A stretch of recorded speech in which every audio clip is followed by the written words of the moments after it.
You ready? Let's hear the Ron Paul song. Nah, this is a song right here, man. Craziest thing I've seen. Huh? Found on YouTube. There was a Halo 3 pro named Snipe Down. He was like one of the best players in Halo history. Somebody wrote a fucking Snipe Down song. That's sad. Alright, so what are you, 248? Better now. Actually, now... What does that mean? Out of who? Because I was telling my boy, and he's a big video game player himself, right? And he's not a big online guy. He does play online, but he's not, like, in the competition online. But when I showed him your thing, you're posting on your Facebook saying you were 248 listed in the world out of 5 million or some shit, right? I showed him that, and he'll try and discredit anything. I just know him as kind of like the glass half empty kind of guy. Okay. But I showed him that, and he tried to say that that was only the story mode, and that you had gotten that far in story mode. You actually weren't competing against other people. I haven't played story mode. I said I didn't know. No, that you tried to downplay it like you weren't really ranked. That is on Xbox Live, specifically. I'm proud of you, bro. Specifically in the uplink playlist and the ranked play playlist, only against other humans. This doesn't count against the computer. This is only against the 1.87 million humans who have played uplink cool, on bro. Xbox 360 enough to be ranked. So Call of Duty Advanced Warfare, online, against other people, specifically the uplink game type. It's like a game like Capture the Flag, except you're playing with a ball. Okay. You gotta take it and score it, like basketball with guns. Okay, that's actually the only online I've ever played of Call of Duty was a situation like that, and I didn't like it. Really? I don't like Call of Duty, period. Well, okay, well, it's like Call of Duty where you're still killing people, but there's a ball that spawns in the middle. There's a goal at each side. You gotta take it to the base. I know what it is. Trust me, I know what it is. The Simpsons game has an online mode like that. Not the Simpsons, the Family Guy game has an online mode like that. So far, my best is, and this leaderboard is only the uplink game type, only Xbox 360, so it doesn't count PlayStation and Xbox One players. But out of 1,874,297 people have been ranked on this leaderboard playing uplink. I'm number 147 out of 1.87 million. Good shit, Brian. Good shit. And that is other people. That is not the computer. I've not even played story mode. That's all you need to say. Anyone who wants to confirm that, my gamer tag, Rancid NJ. Rancid space NJ. You're borderline on me telling you to pull your head out your ass. But borderline, you're not there yet. Hey, check Brian out. He's fucking the man. If you like that, if you're a fucking Call of Duty guy, check him the fuck out. And hey, also for anybody out there, I never thought of this, but anybody out there that is a fan of Call of Duty Advanced Warfare, okay, and you're a fan of open-minded shit and a fan of our podcast, you don't even really need to be a fan of our podcast. Come 1v1 me on the show. That's what I'm saying. Hey, you hear Brian on here, you could actually have a chance, if you're a Call of Duty online player, to play against Brian online. And on he just gave you his, if you're Let's a fan. do it on the show, and if you beat me, if you beat Brian on the show, you can friend request him on whatever the fuck it is. We'll give you, I don't know, something. Oh, well, we'll send you a 3NN t-shirt. No, hey, 3NN you beat t-shirt. Brian on what do you call it, and you're a fan of 3NN, let us know. I'll confirm it with Brian, and we'll get you your 3NN t-shirt out right away. So you just let us know, hey, we don't have 3NN t-shirts. It's the world of smartphones. I'll make one up for smartphones, you know my gamer tag, RancidNJ. My clan tag is EOD. So it'll be EOD in brackets and says RancidNJ. So friggin' just take a picture, screenshot something, send it to us where you're on the winning team, or I played utterly crappy and you beat the living hell out of me. Send us the picture, we'll send you some shit. Cool. You know what I like? I like me some Curtis Mayfield. Curtis. He's the fucking man, dude. What? Yeah, I thought about our episode on soul and country music, because Frank was watching Family Guy the other night, and it was that episode where he's like, we need a distraction. Ladies and gentlemen, Mr. Conway Twitty. Damn straight. Oh, I got it. That's where I discovered Conway Twitty. I was like, wait, what? This guy sounds like Elvis. Like, what? There's a guy out there who sounded like Elvis? Yeah, I think Glenn a lot Danzig. of people. I think a lot of people thought that he was a fucking hack, Conway Twitty, or at least nowadays they do. But I really like a lot of his Dude, music. Glenn Danzig sounds like Elvis. I'm not a fan of Danzig there, my friend. Okay, well, how about the Misfits? Before he was Danzig. When he was just Danzig singer for the Misfits. I like Gwar. They do not sound like Elvis. A little bit. Not even close. A little bit. Alright. I actually saw Guar once. Ironically enough, they were playing with the Misfits at the Electric Factory. It was a Halloween show. Alright, B-Rye, are you ready? I think. We're Resurrect? gonna, what do you call it? We'll put that out in a minute. But let's get started. Dude, if you ever get the chance, for real. How far are we in? 17 minutes. Alright, you ready? Dude, if you ever get the chance, go see Guar. Yeah, honestly, I have no interest. Is I'm it- not into hard rock. No, they're a terrible band. Their music is trash. The presentation is something else. That presentation is something you will never see anywhere else in your life. I know. Alright, ready? You go, shh. Shh, Brian! Shh! We're in a library! No. Yeah, I know. It feels like it. Gore, Where are your books going? Beavis and Butthead turned me on to the Gore. Books over here, man. Come on. Nice. Derp, derp. Alright.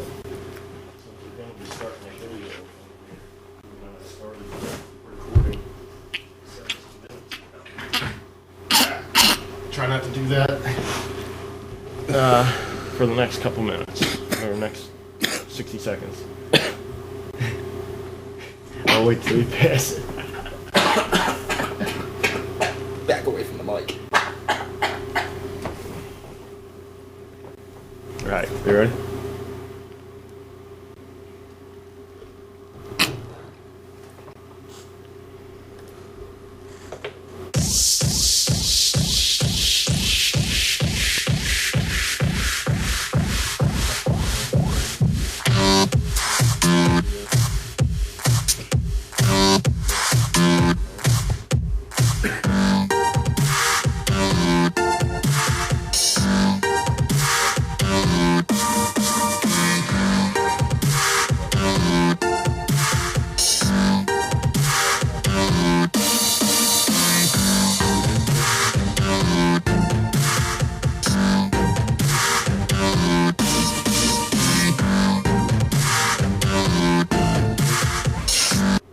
Welcome, ladies and gentlemen, to 3NN episode 20. Wow, we're really getting on it.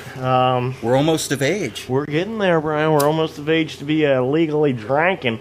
So thank you for joining us, everybody. My name is Nick Tesla. His name is Brian McFadden. And we're here to have a great time and blow your mind like, or crack your mind wide open like an egg on a Saturday morning. So I'd like to thank everybody for joining us. First off, I'll start off with you can find us on Facebook. I don't know why I'm starting off with this, but hey, you can find us on Facebook. We usually end with it, but I don't think we promote ourselves enough, or we don't tell people where they can find us. You can find us on Facebook.com/3NM Podcast. Every episode is posted on there. Sometimes we post our stories that we talk about today. We'll try and post some of the resources or the sources that we're getting our information from. We'll try and post on the Facebook page. I'm actually glad you just mentioned that because I forgot earlier. The past week or so, I've had several people at work asking where they can find our show. Yep. And then some things one person in particular disagreed with. He's asking me to quote sources on the fly while I'm at work trying to do my job. Hey, we don't always have sources. Sometimes there's things that I've come across or Brian's come across that we just...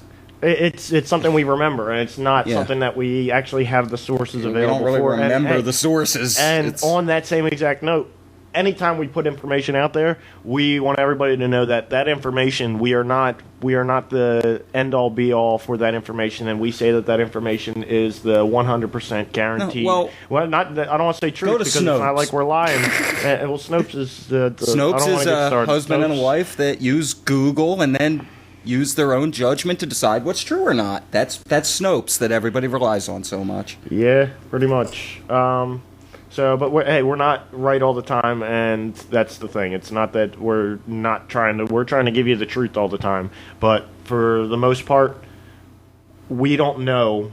A lot of the time, we don't know if we really know the truth. This is just our educated guesses, and it's not like we're we're Oxford graduates over here, Ivy League graduates over here, but we are two people that crave information and crave knowledge. So I guess you can trust us on that front, that we're going to give you... I graduated grade school. I don't got to take shit from no one. One thing where I know we could do better, and I myself could do better. I think Brian brings it to the table a little bit better than I do. Definitely a little bit better than I do. Is quoting our sources on the show and backing up what we're saying with hardcore information. Now that Brian has a laptop, he's able to do that like so easily now, and it's really nice. But I got to also be able to do that as well. But today we're going to be touching on the United States as a corporation. It's very a touchy topic. It's a very touchy topic, and you know what? If it's true, then it's gonna. Well, if it's true, it's something that a lot of people aren't able to... It's going to put us on the radar in some people's eyes. Nah, it ain't going to put us on the radar. If some of the other things we talked about, cancer cures, and have we touched on Hollow Earth at all? Very briefly. Our show. first extraterrestrial talk, I think we briefly touched on it, but we didn't go into any detail whatsoever. Yeah, well, this is a risque topic. We just said the phrase Hollow Earth. That was what it was.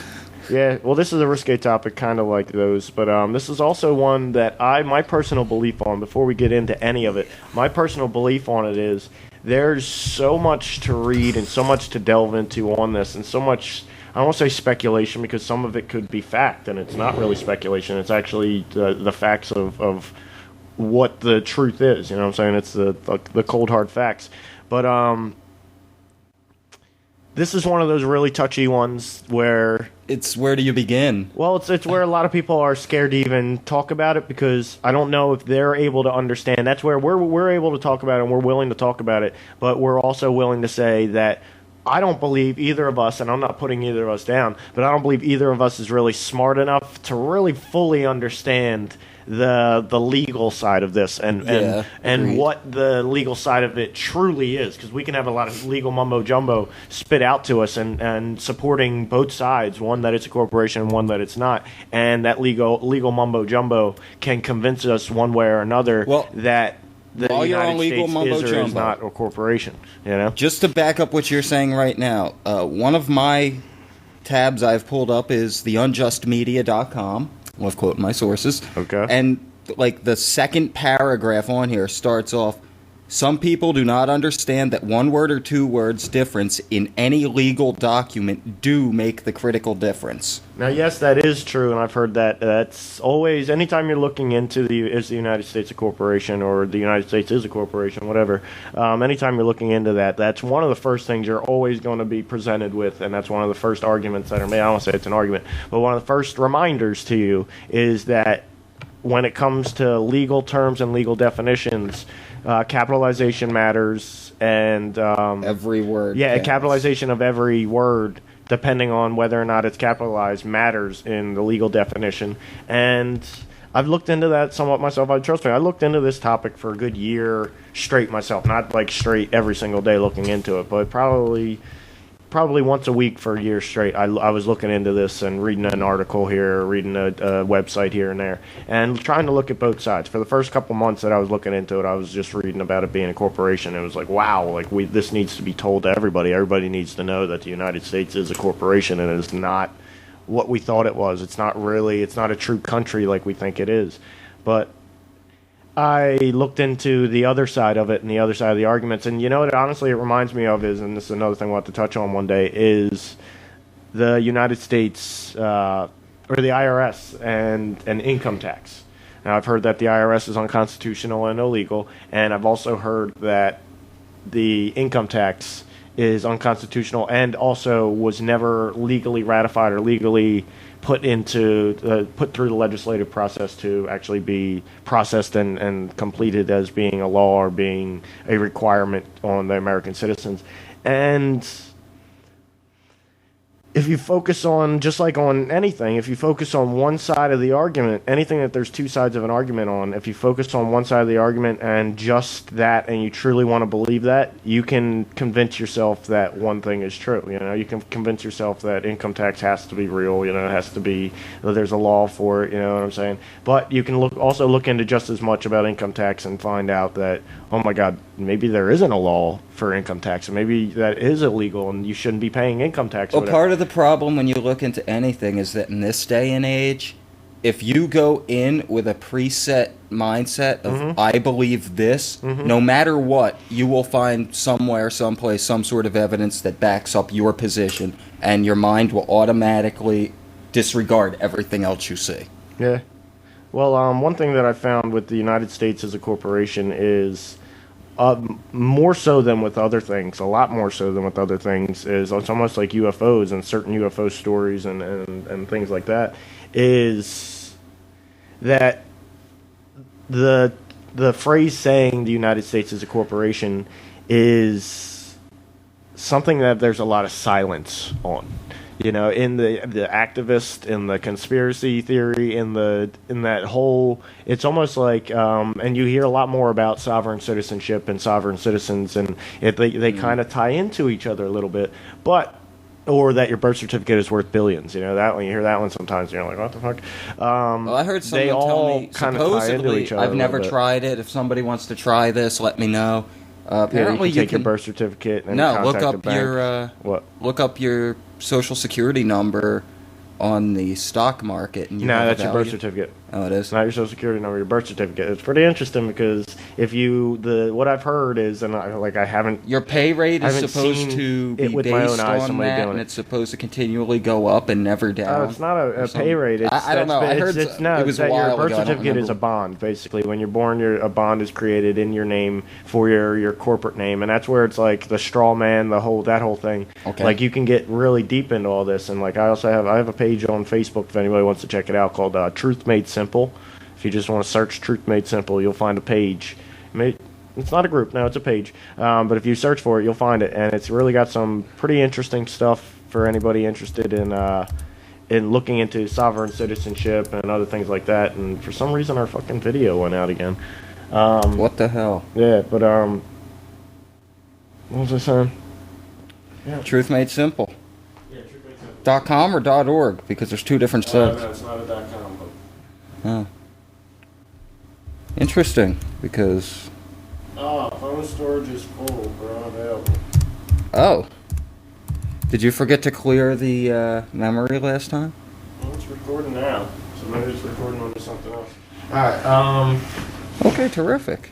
What is it, a Facebook page? Yeah, it's Truth Made Simple Facebook page. Sorry, I don't know if I said that or not. You did. But if anybody wants to check it out, the stuff gets really deep. But when it comes to is the United States a corporation, I guess where you want to start is, and I know you have a lot of stuff pulled up on is the United States a corporation, and we're going to definitely touch on that there, Brian. But where I wanted to start on the whole thing is... on Facebook, it is listed as a community, Truth Made Simple, by the way, for our viewers. Oh, it's a community page. It's a community page. All right, so the United States is still a British colony, okay? Now you can go back to 1933 and the United States went bankrupt and all that kind of good stuff. But there's some really interesting stuff online about, what do you call it? About the United States still being a British colony. Well, before he gets into any evidence whatsoever, I went into this, I tried to be totally objective here. Because I really don't know one way or another. Because like you said, there's a lot out there. There's stuff for both sides. And I'm now, like, before even reading into anything, went 60-40 that it is. Simply because one of the biggest establishment speaking arenas out there, the New York Times, has an columnist named Paul Krugman, January 12th, 2012. The article is called America Isn't a Corporation. Mm-hmm. Just the fact that that's... Okay, it definitely is. The New York Times is so discredited at this point that... You gotta look up Paul Krugman.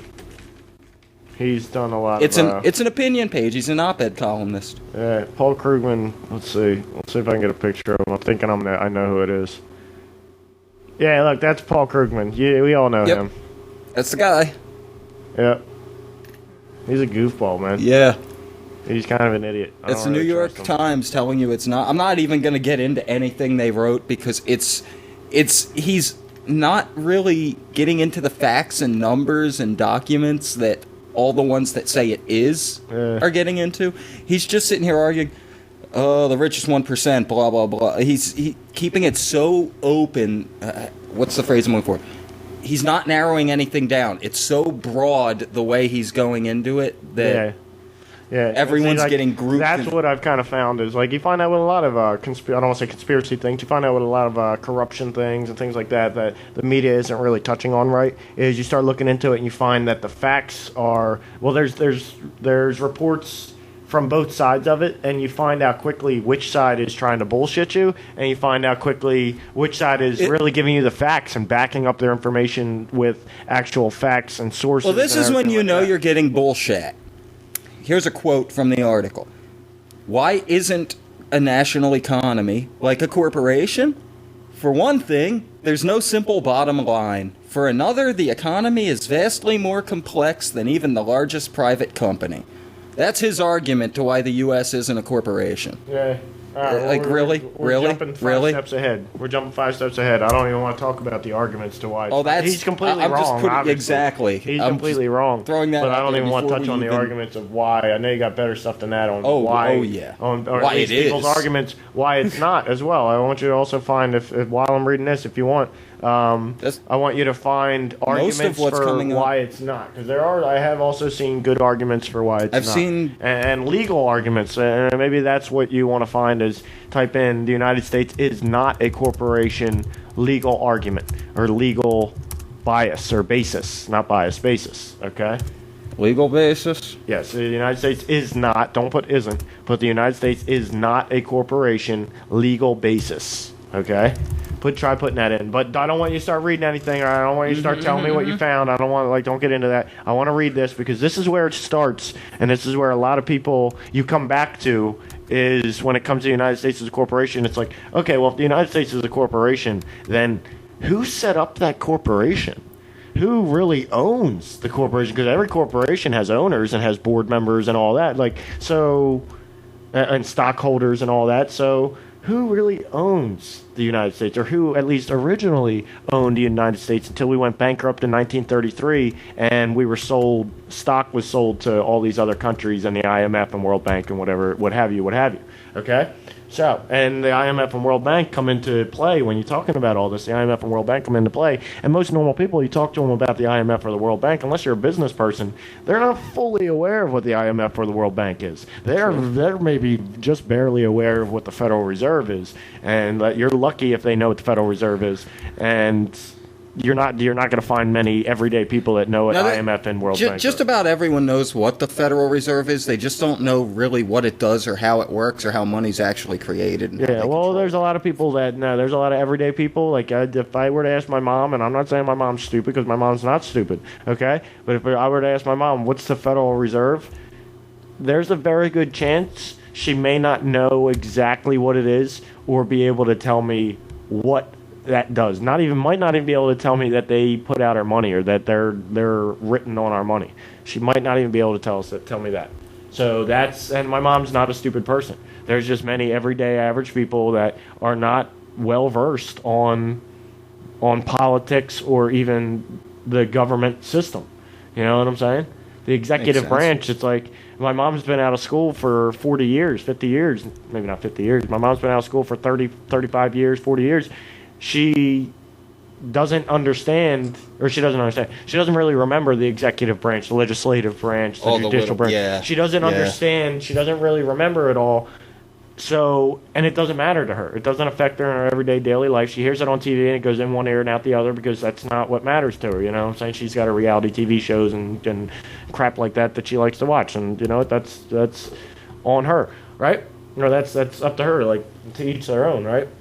That's why I try and have sympathy for even people that are not awake or that really don't have a desire to be awake. For some people, that's not their calling. That wasn't their soul's calling. So to demand that they wake up is kind of like wrong, and we don't even understand. If we were on a soul level and thinking from the soul and coming completely from the soul, we'd understand that maybe we shouldn't do that and try and force people to wake up because maybe it's not time.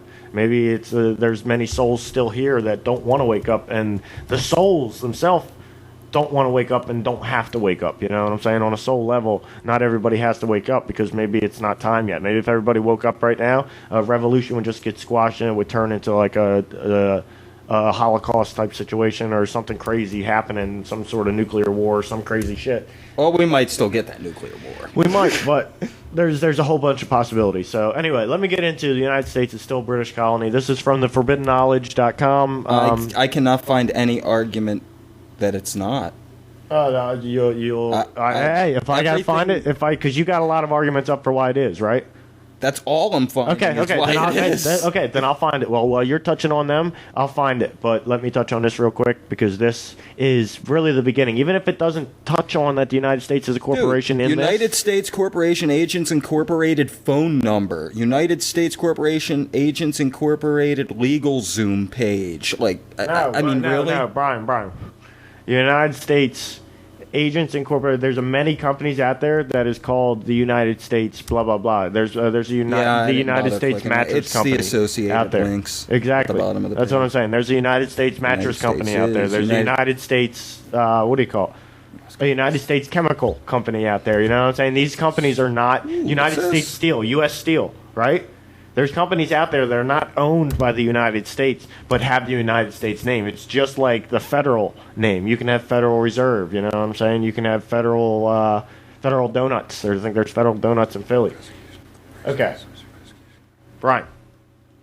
Yes. While you're somewhat looking some shit up, I need you to pay attention to this just ever so slightly. I am. I've been listening to everything. While you're listening to this, tell me if you hear anything about or anything that kind of falls in line with the United States being a corporation or ending up being chartered as a corporation at the end of what I'm saying. Do you have a feeling like the United States was already or on its way to being a chartered corporation instead of an actual country, or that it was leading to that, okay? From what you hear right here. It's about 5 or 6 paragraphs long. I'm not going to lie with you. It's a little bit long.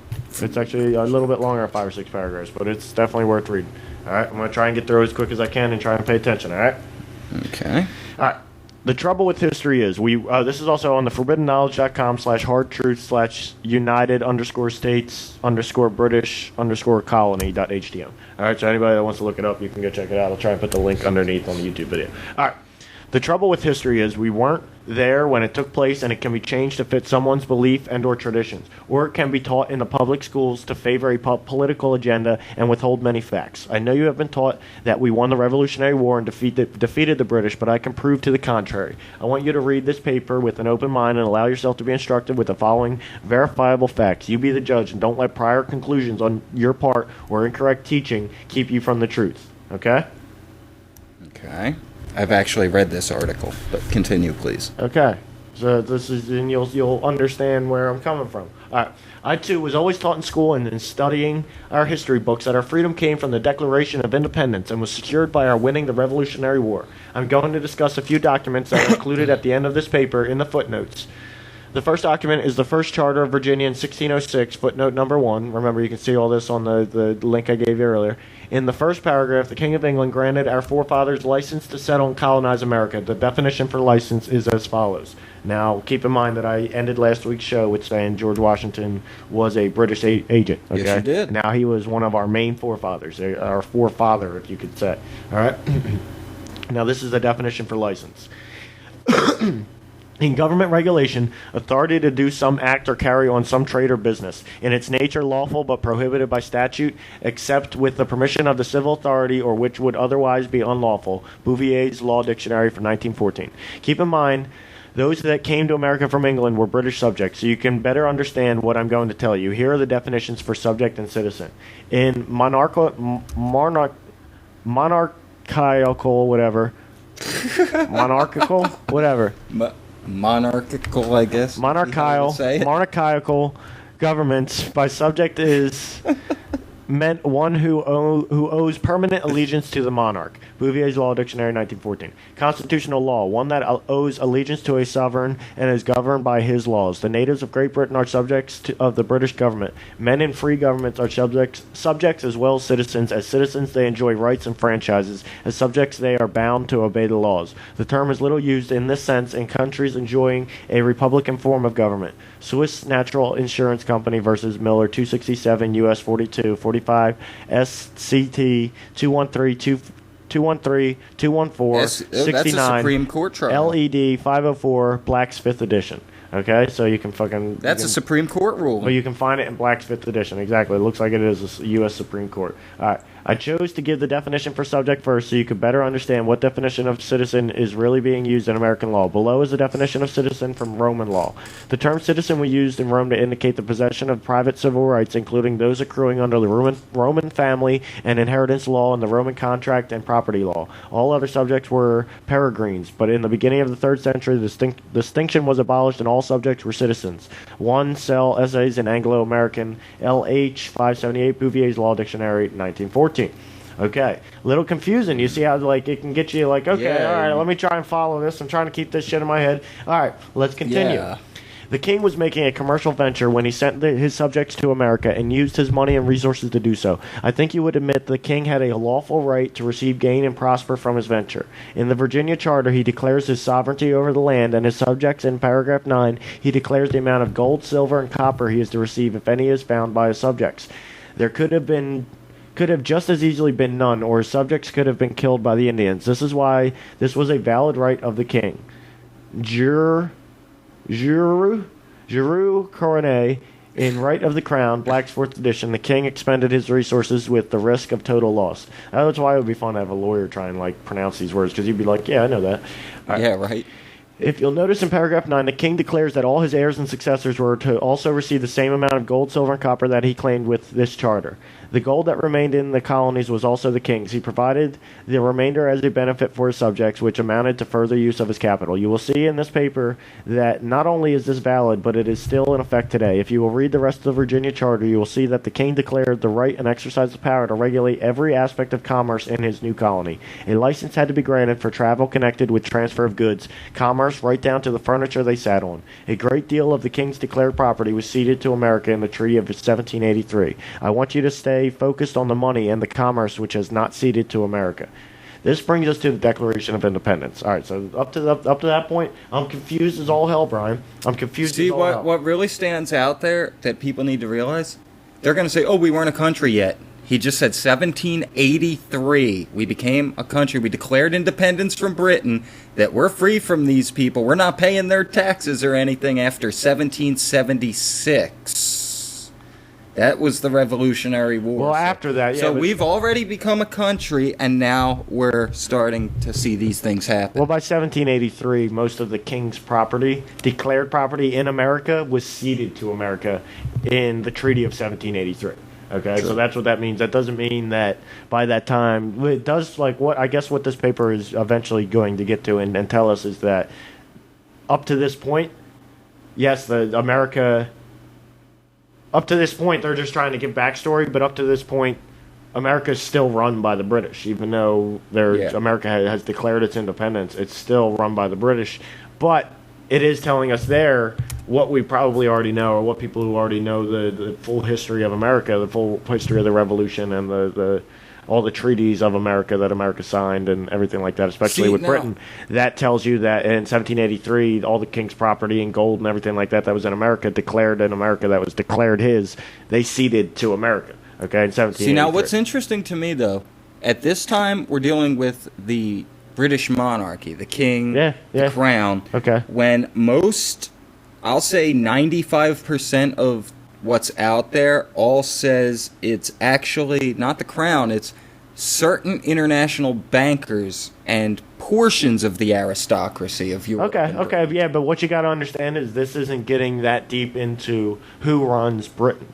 Okay, good point. It's saying and Britain is a proxy. To people who don't realize, the king, it may not the queen, be as much anymore. Well, the queen does have power, but she has a little more power than Obama. They work for the same interests. Well, yeah, Britain was a puppet master for the United States and a visual puppet master that everybody knew was our puppet master for a while, you know what I'm saying? Yeah. And we had our revolution, and Britain became the Oz, like the Wizard of Oz, went behind the scenes, and next thing you know, we have our forefathers and this and that, and our political system in place, which was actually still Similar run to Magna Carta by much? the proxy of Britain, which Britain was being run by the world elite or the world rich, you know what I'm saying? The Yeah. world filthy rich, the Rothschilds, and Doesn't those, even though Asian Rothschilds speaking of weren't they from France or Lord something? Rothschild, doesn't Lord Jacob Rothschild look like Mr. Burns from The Simpsons? A little bit. I've seen those memes on Facebook. They're pretty funny. All right, let's get back to this because it's a little bit long, but we're getting through it. The next,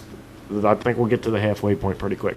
All right, And we're going to try to explain it as non-confusingly as possible, but that's what we're trying to do here. That's exactly what we're trying to do. It's really rough. All right, this brings us to the Declaration of Independence. Our freedom was declared because the king did not fulfill his end of the covenant between king and subject. The main complaint was taxation without representation, which was reaffirmed in early 1606 charter granted by the king. It was not a revolt over being subject to the King of England. Most wanted the protection and benefits provided by the king. Because of the king's refusal to hear the demands and grant relief, separation from England became the lesser of two evils. The cry of freedom and self-determination became the rallying cry for the colonists. The slogan, "Don't tread on me," was the standard borne by the militias.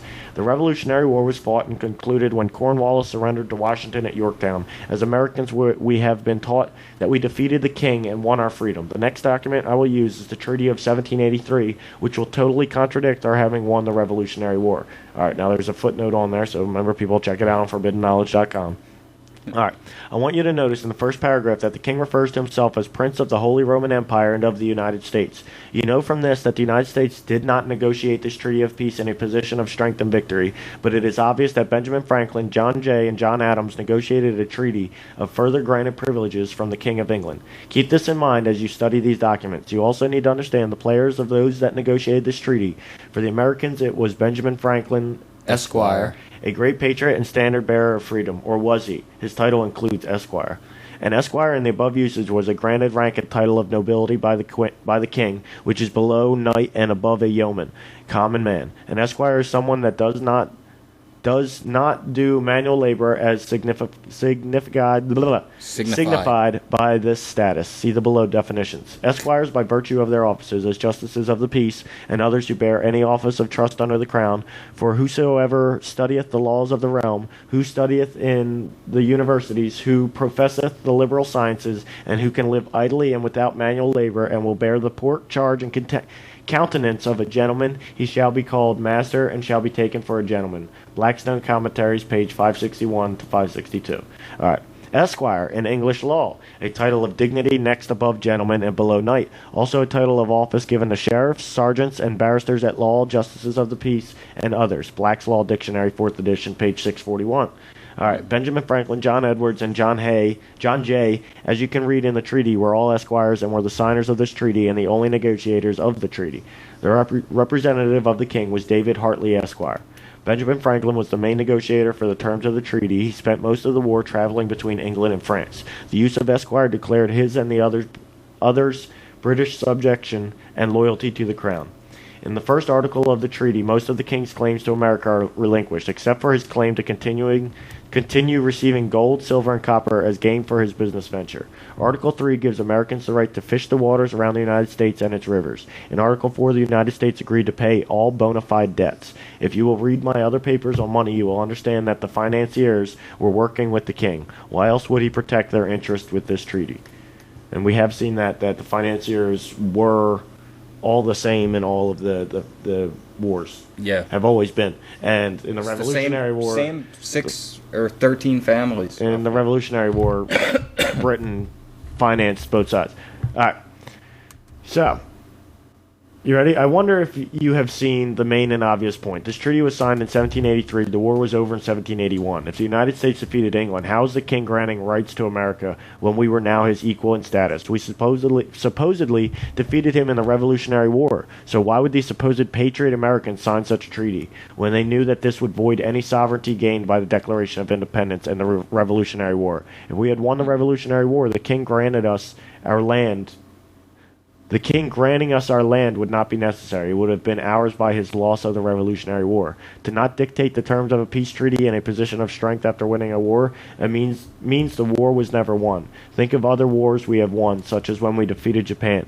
Did MacArthur allow Japan to dictate to him the terms for surrender? No way. All these men did is gain status and privilege granted by the king and ensure the subjection of future unaware generations. Worst of all, they sold out those that gave their lives and property for the chance to be free.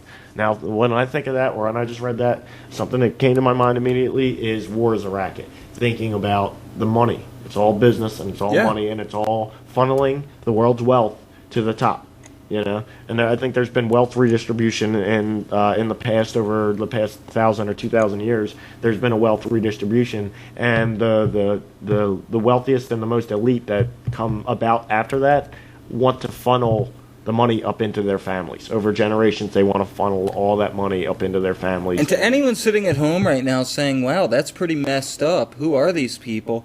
Well, the royal bloodlines are as follows: Rothschild, Astor, Bundy, Collins, DuPont, Freeman, Kennedy, Lee, Onassi, Rockefeller, Disney, Russell, Van Doyne, Merovingian,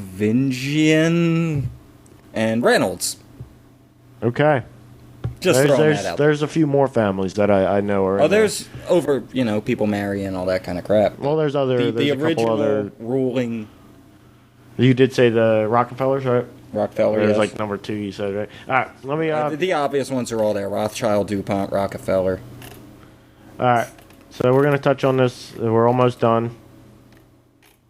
Closely. Of course, it names the IMF, World Bank, the Federal Reserve. Oh my God! See, this is where it gets scary, and like when you read some of this stuff, and maybe that's what kind of scares me about it is sometimes when you read the stuff about the British or the United States still being a British colony, or when you read Hollow Earth stuff, when you read some certain stuff, it really... England is a police state now. Well, and exactly, we're on our way there. We are on our way there, but what's scary about this is it's so scary that when you're reading it, you realize, oh my God, if this is true, we've been duped for hundreds of years, and it's like there's no way out. Like now that it's been hundreds of years, it's like we've dug ourselves a hole believing it for so long that there's no way out, and it's all really a sham, and nobody's going to believe it. You can present them with all this evidence, but it's like, I don't want to say it's so confusing, but it's too intricate of evidence that the everyday person is not going to want to look into it, and there's no way to present it to somebody in a simplified manner where they're going to understand that it's true. You know what I'm saying? So there's really almost no way out from this. You know what I'm saying? And it's really scary when you read something like this because it's like, holy shit. Like, and I've read stuff like this before and been like, I got to get out of the country. You know what I'm saying? Like, this isn't good. And then you hear Alex Jones talking about some of the stuff he talks about and making Jesse you want to Ventura panic moved sometimes. to Mexico. Yeah, exactly. Jesse Ventura moving to Mexico. That's like, that made me want to panic. I'm like, shit, should I get out the country too? But he came back. So it's like, I don't know. Now he's only here 4 months a year. See, I don't know. He's not a full-time citizen, so they can't harass him like they would, or they can't lock him up when time comes. He can be like, no, I'm getting back to my home country. Mm-hmm. All right. Anyway, let's touch on this, and this is where it gets a little bit scary, all right? This is where you're like, oh, my God. And it's still pretty confusing. Up until this point, it's like, okay, so we've understood that the financiers of the Revolutionary War kind of played both sides there. Kind of played both sides, and Thomas Jefferson, Benjamin Franklin, and John Jay. Not Thomas Jefferson. John Jay. John Adams. And John Jay. John Adams, John Jay, and Benjamin Franklin. They were all like... They were esquires, or at least Benjamin Franklin was an esquire, which means like he was like the bitch of the king. You know, he was the king's bitch. See, he ain't got to do nothing, and he gets like kind of funded by the king. I'm not too pleased with that because I held Benjamin Franklin in pretty high regard. Benjamin Franklin, I still hold in high regard. Well, yeah, because I will always hold him in high regard. But this makes me. Well, it's also like when we touch on our racism episode is like if Ron Paul is even slightly racist or has some racist tendencies to him, is that going to tarnish his whole record of all the good things that he's done? You know what I'm saying? Because Benjamin Franklin did do some good stuff. Did a lot of good stuff. I don't know if we'd have a newspaper in the United States if it wasn't for Ben Franklin. But I will say this: he did not discover that lightning was electricity by flying a kite with a key tied to it. And that's what's kind of weird is because there's stuff attributed to certain people in history where it's like, hold up, they had nothing to do with that. Why was like Christopher Columbus? Well, it's because they teach that in school. I know, but like no. Well, let's think about this. What were keys made of in his day? Cast iron, which does not conduct electricity. Where do you think that curriculum came from? Common Core, probably. Oh my God, shut up. Pre-Common Core. The curriculum came from revisionist history. Whoever was revising American history decided to put these people like Christopher Columbus and Benjamin Franklin into these, and there's been plenty of others. Oh, you mean the pirate, Christoph Columbo? Into these positions of power, positions of like, let's name holidays after them, let's do this and that. You know what I'm saying? It's like...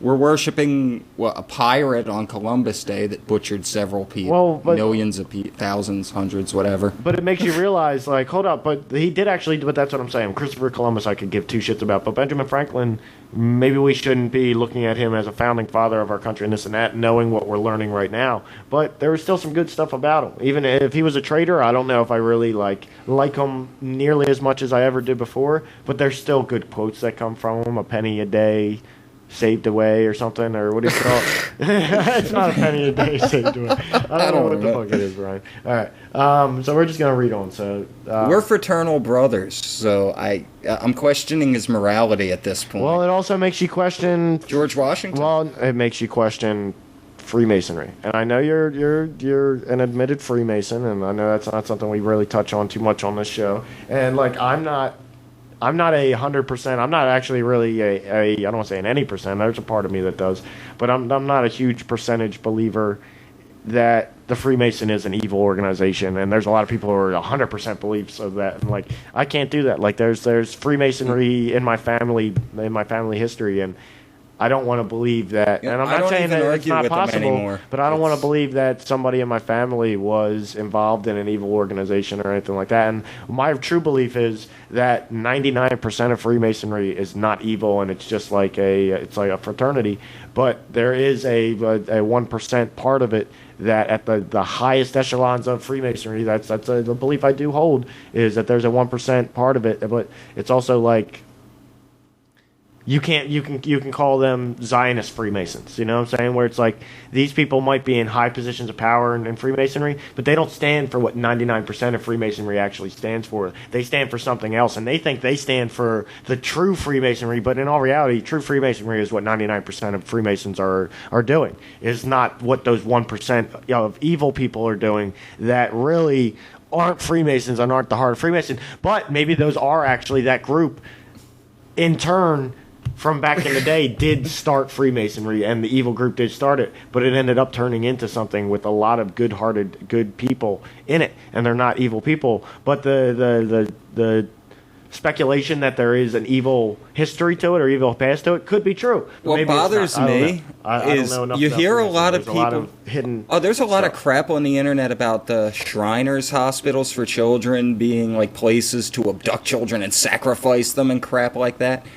Yeah. When you have a bunch of dudes that are willing to build hospitals to help children with serious burns and spinal problems, that's something you need to admire and respect, and not try to trash those people. Well, it's also, okay, look, and I know, trust me, a lot of people on those are free to those kids. A lot of people are down on police officers right now, you know what I'm saying? A lot of people are really down on police officers, but police officers are still emergency responders, and there are still many police officers out there. We've seen videos of police officers that pull up to a police accident and aren't doing anything. I'm not talking about waking up. I'm talking about police officers. You've seen videos of police officers pulling up to an accident, and there's obviously somebody injured in that accident, and they're strolling up to it, walking like they don't really care. They're not going to do anything about it. They're waiting for an ambulance to get there. But there's plenty more videos. There are plenty of other videos of officers out there, and there's plenty of times it's happened where there's no video, but officers out there who are putting their life on the line to save another human being. Yes. And and are very selfless about it. You know what I'm saying? Even officers who are pieces of shit 99% of the time, they get put in that position, and they're selfless because they know that's what they signed up for, and they're an emergency responder. You know what I'm saying? Hey, there's some that those pieces of shit stay being a piece of shit, and that's the guys you see just strolling up and they don't care about the accident. It's just happened. They don't care to rescue or save anybody. Like, That's they're what waiting for the bothers ambulance. me. But there's also those pieces of shit that do right. And there's also cops that aren't pieces of shit, and they're given that opportunity to do right, and they do right, and they're not recognized for it like they're recognized for the bad cops. The good cops aren't given enough recognition for how much recognition we give the bad cops. That's true. And we try and label, and it's really sad because, and I'm not trying to, like, maybe we could talk about this on our race episode. I'm not trying to start any kind of race issue, but in the black community, I've been, some of my best friends I've had in the past 10 years have been black people, okay? And I've hung around the black community, and there's a general fear/hatred for cops, okay? And they're kind of justified. You know what I'm saying? They're kind of justified because of racial profiling, things like that. But what's sad about that is they even fear/hate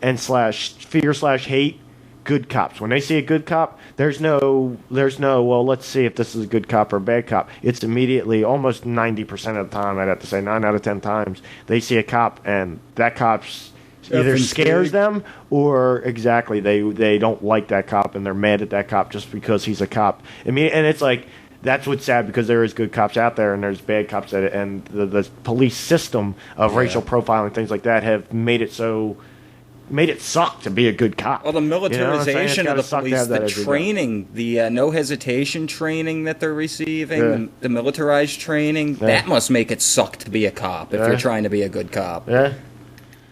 All right. So, and think about when they pull these false flags, and these cops that don't know it's a false flag, they're out there really doing their jobs, trying to save these people. All right. I feel bad for cops sometimes. Yeah, I really it sucks. But you know what? There's bad cops out there. My grandfather was a cop. You just can't overgeneralize. And you know what? That's what we got to learn about a lot of things, is you can't overgeneralize and lump people in. That's like kind of my main point, and Ron Paul's main point that I agree with him about race, even if he is somewhat racist, is you can't overgeneralize and just say, okay, well, that person's a racist because they said that. You know what I'm saying? It's like, well, maybe evaluate their full history and their full past you don't even want to get into that. To really debate whether or not that person is a racist, instead of just saying because they made one slightly racist comment. In the city of Seattle, when you know they're not racist, that doesn't mean they're racist, okay? All right, so I want to get back on topic here. I want to get back on track. Yes. This is where it gets a little bit scary, and it's like, holy bejesus, because we talk about sometimes, it's like, who's pulling the string? Who's the puppet master? We know Obama's just a puppet, okay? Who's the real puppet master? And we know it's the Rothschilds and the Rockefellers and people like that. But before they bought the country, before China bought the country, and before we went bankrupt in 1933, and that's where we'll start off with the corporation stuff, who really owned the country? Was it really an independent, sovereign republican form of we were government? paying taxes to the king.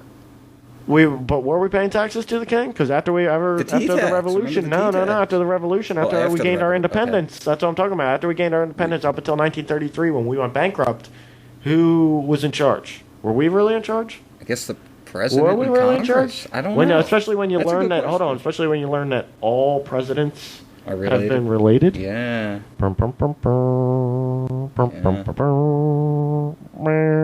And that is true. You can look that up. All US presidents. It's funny because a 12-year-old girl in like California or something discovered it, and that's the funniest video to watch of all of them, because it's like, holy shit, she did her research and she was right.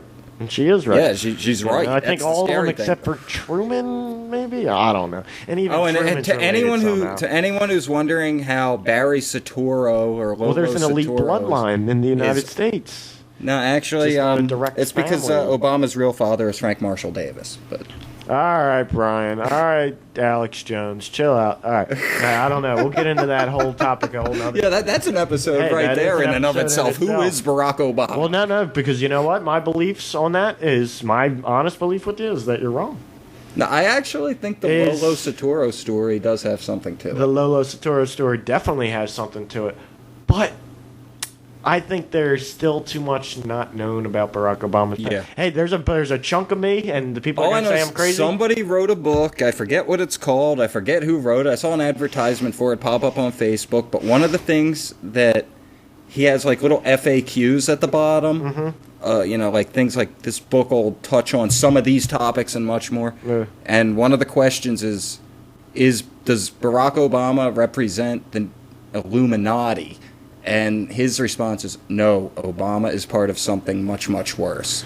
All right. On that same, what do you call it? On that same vein, or in that same vein, part of me believes, and we're getting way off topic here after this. I want to get back to what I was reading here. Yeah. Part of me believes, and that's why we'll have a whole Obama show. Why don't we? Why not? We only got part 2 of me more years believes with him. that Obama spent time living on Mars. All right, and on that note, we'll move on from there. And I'm gonna pick his brain after this episode on now this after one.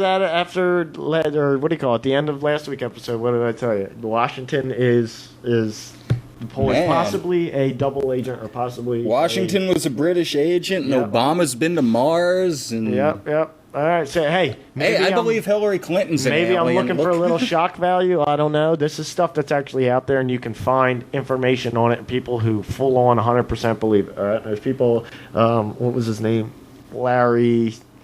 Not Larry Sinclair. That's a whole nother guy. Andrew Bashago, I think, is the other guy. And if you remember on, what do you call it? On Jesse Ventura Conspiracy Theory, you talk to somebody named Andrew Bashago. All right, moving on from that whole topic. All right, that's all I'm going to tell you, Brian. I'm not talking to you after the show about it. You just got to look up Andrew Bashago, Barack Obama, Mars. Google that, and you'll find everything you need to know about that. All right, so I'm going to continue here, and this is where it gets really scary, okay? Because what were we just saying? Who controlled the company, or controlled the company? I guess maybe it was a company. Well, controlled we don't the know. That's what we're trying to country/company establish. or corporation Was up a until company. 1933 when we went bankrupt, and who controls it after that? We'll get into that in a little bit, but we're going to. Oh, we know who controls it now. Okay, well maybe we don't. Maybe we don't, because we didn't know that. We didn't know this, Brian. All right, let me continue. When Cornwallis surrendered to Washington, he surrendered the battle, not the war. Read the article of capitulation signed by Cornwallis at Yorktown. There's another footnote there if you want to check it out on forbiddenknowledge.com. Jonathan Williams recorded in his book Legions of Satan, 1781, that Legions of Satan, released in 1781, that Cornwallis revealed to Washington during his surrender that a holy war will now begin on America, and when it is ended, America will be supposedly the citadel of freedom, but her millions will unknowingly be loyal subjects to the crown. In less than 200 years, the whole nation will be working for divine world government. That government that they believe to be divine will be the British Empire.